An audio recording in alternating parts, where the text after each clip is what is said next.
బ్రతుకంటే భయం లేకపోయినా పర్వాలేదు, కానీ బాధ్యత లేకపోతే మాత్రం జీవితానికి ప్రమాదం. చేదుగా మాట్లాడేవారు ఎప్పుడూ మనల్ని మోసం చేయరు. మనం భయపడవలసింది మనతో తీయగా మాట్లాడే వారితోనే. మనసులో అసూయ పెంచుకుంటారు, సమయం వచ్చినప్పుడు మారిపోతారు. కోరికలకు ఎప్పుడూ బానిస కాకు, తృప్తిగా బ్రతకలేవు. కోరికల వెంట పరిగెడుతూ దేనిని తృప్తిగా అనుభవించలేవు. జీవితమే ఒక గొప్ప వరం, దానిని ఎప్పుడూ శాపంలా మార్చుకోకు. నువ్వు ఇష్టపడేవాళ్ళు నీకు విలువ ఇవ్వకుంటే నువ్వు ఎంత బాధపడతావో, నిన్ను ఇష్టపడే వాళ్లకు నువ్వు విలువ ఇవ్వకపోతే వాళ్ళు అంతే బాధపడతారు. గుర్తుంచుకో, మీ ముఖానికి ఎన్ని రంగులు వేసినప్పటికీ మీ అసలైన రంగు మీ వ్యక్తిత్వంలో కనిపిస్తుంది.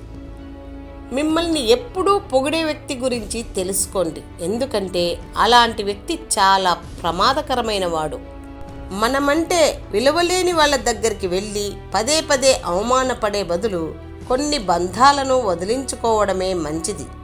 జీవితాన్ని నడిపించేది ఆశ, జీవితాన్ని నాశనం చేసేది అత్యాశ. పిల్లలు జీవితంలో గెలవాలంటే కష్టం, సుఖం, మంచి, చెడు అన్నీ తెలియజేయాలి. ప్రతి మనిషి మనసుకి ఏదో ఒక వెలితి ఖచ్చితంగా ఉంటుంది. అది ఎవరికీ చెప్పుకోలేనిది, చెప్పుకున్న ఫలితం లేనిది. ఏమంటారు? పొరుగింటి గోడలు శుభ్రంగా లేవని విమర్శించడం కాదు, నీ గుమ్మం ముందు ఉన్న చెత్తను శుభ్రం చేసుకో. తప్పుడు అభిప్రాయాలను నిజమైనదిగా నమ్మినంతకాలం జీవితం అడ్డదిడ్డంగా, అయోమయంగా సాగుతుంది. నువ్వు ఏదైతే ఆలోచిస్తావో అదే నువ్వు దేనికైతే స్పందిస్తావో అదే నీ స్థాయి. అల్పమైన మాటలకు స్పందించటం వలన నీ స్థాయి నువ్వే దిగజార్చుకున్న వాడివి అవుతావు. ప్రపంచంలో మనిషిని అంతం చేసే ఆయుధాలు ఎన్నో ఉన్నాయి, కానీ మనసును ముక్కలు చేసే ఆయుధం మాటలు మాత్రమే.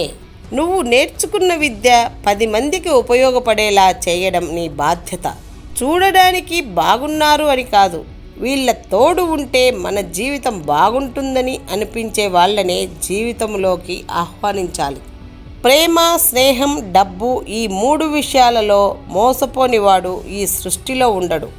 మనసు గాయపడినప్పుడు కన్నీరే రావాలని లేదు, ఒక్కోసారి మౌనం కూడా మనసుకు ఓదార్పునిస్తుంది. ఎంతో ప్రేమతో చేసే చిన్న చిన్న పనులు మీ ప్రపంచాన్నే మార్చేస్తాయి. భారాన్ని తలచి బాధపడకండి, ఈ ప్రపంచాన్ని మోసే భూమి ఉన్నది మీ కాళ్ళ కిందే అని మరచిపోకండి. ఈ ప్రపంచంలో నటించడం రాని వాళ్ళు ఎవరూ ఉండరు. ముఖానికి రంగులు వేసుకోకపోయినా పరిస్థితులు నటించేలా చేస్తాయి, అదే జీవితం. ఈ లోకంలో ఒక వ్యక్తిపై మరో వ్యక్తి చూపే కొద్దిపాటి నిర్లక్ష్యమే నిజమైన స్వార్థం. బాధలో ఉన్నవారికి ఓదార్పు ఎంత అవసరమో, ఆవేశంలో ఉన్నవారు క్షణం ఆలోచించడం కూడా అంతే అవసరం. అవసరం కోసం మాత్రం ఎప్పుడూ స్నేహం చేయకు. నా ఊపిరి ఉన్నంత వరకు నీ తోడుంటాను అనే నమ్మకాన్ని ఇచ్చే స్నేహం చెయ్యి. అప్పుడే నీ స్నేహానికంటూ ఓ విలువ ఉంటుంది. నువ్వు చెప్పింది నమ్మడం మాత్రమే కాదు, నీ గురించి ఎవరు ఏం చెప్పినా నమ్మకుండా ఉండేవాడే నిజమైన స్నేహితుడు. మన మనసెరిగిన బంధం మన జీవితంలో ఉంటే మనకంటే అదృష్టవంతులు ఇంకెవ్వరూ ఉండరు. నీకు ఎవరు ఏం చెప్పినా విను, కానీ ఒక్కసారి నీ అంతరాత్మ కూడా ఏం చెబుతుందో విని అది మాత్రమే చెయ్యి.